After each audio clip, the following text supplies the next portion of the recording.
All right, so as you're preparing your star format answers and you're coming up with, the various possibilities of what the company may ask you and you're fine tuning, what you're going to present to the company when you're face to face, you're going to want to do a little pre-interview research. You're going to want to read the job description. That's very important because it's going to allow you to tailor your answers and really hit it on the spot when they ask you the questions because you're relating it to the job and it's going to get the interviewer's mind flowing. You're also going to want to know who you're interviewing with. There's LinkedIn. You can also call the company and maybe someone at the front desk can give you a little more information about who you're doing with. But what I found is that on LinkedIn, you have people often post what they look for. So for example, someone I interviewed with always posted things about hard work. So I went into the interview with my answers focused on hard work because that's what I knew they'd want. And the last thing is tailor to the company.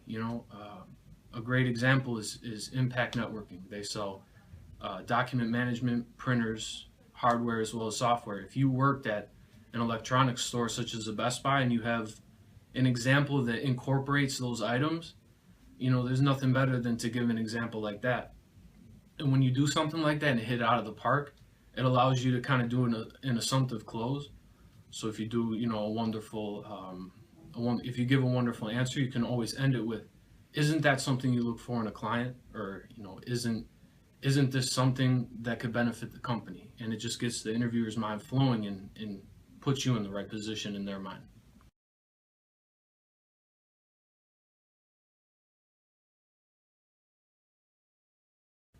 All right, Nick, so I looked over your resume a little bit. I saw some impressive things. Could you tell me maybe about a time where you were faced with an adverse situation and kind of turned it around in your favor? Yeah, of course. So a couple of years ago, before I came to Northern Illinois, I'm sure you saw it on my resume that I was at Robert Morris University, and there, one of the main reasons I was there was to play hockey. And after my first 2 years there, the team was getting a lot better, and I unfortunately got cut from the hockey team there. Since it was one of the biggest reasons I was there was because of the hockey, the education wasn't the greatest thing at the school. Sure. So I needed to find a different, path for my education. And my biggest thing was basically, what do I do now? I wasn't in school anymore. I had a full-time job I could jump into, or I had a couple different options, a couple different schools I was looking at. It could have been very easy to take one of those other options. But what I did was I found a college that was a good business school. It had what I wanted in the sales program. And I was mainly obviously looking for something that was going to prepare me to be successful in the future. And what ended up happening is obviously I ended up here at Northern, and it's pretty much been the best experience for me that in my short life so far. That I ended up here because it's led to internships, it's led to job offers. And I do feel really prepared for the future and ready to take the next step, where if I was still at Robert Morris, I don't know if I could be saying the same thing right now. Awesome. So it seems like you took kind of the right track for you. So you said that NIU really prepared you. Mm-hmm. How do you think this specific situation prepares you well for a sales role in the future?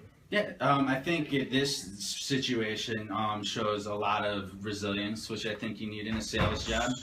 Obviously, you have to be able to take no's from customers and keep going, because you're going to get a lot more no's than you are yeses. And I think hockey's a big part of my life, and I was pretty crushed after it happened, after getting cut, and especially after 2 years of already playing on the team.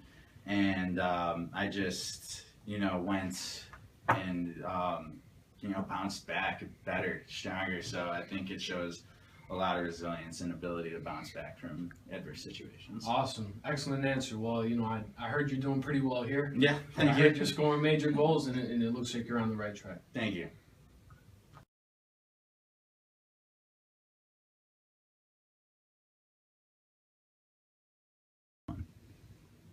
Excellent. So, Monique, you seem like a pretty qualified candidate. I've looked over your resume and I've seen some very impressive things. Could you tell me about a time where you maybe set a goal where it may have been far-reaching and it may have not looked too promising in the beginning, but by using your talents, you seem to overcome it and make it a possibility.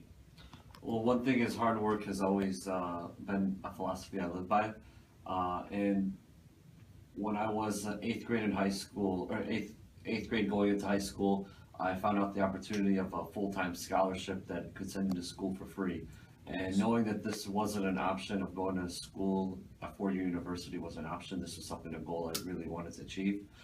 This was through caddying, and I caddied at Medina Country Club. I went into work every single day before 6 a.m. I double loop. I didn't know anything about the game of golf, but I was willing to learn and work really hard. I set goals, short-term goals, such as becoming caddy of the year, which I did 3 years in a row. I also worked very hard in high school, and this all built up my resume to be a candidate for the Chick Evans Scholarship. In 2012, I'm fortunate enough to have received that scholarship from the goals that I had set and achieved, and now I'm here and ready to graduate with the scholarship.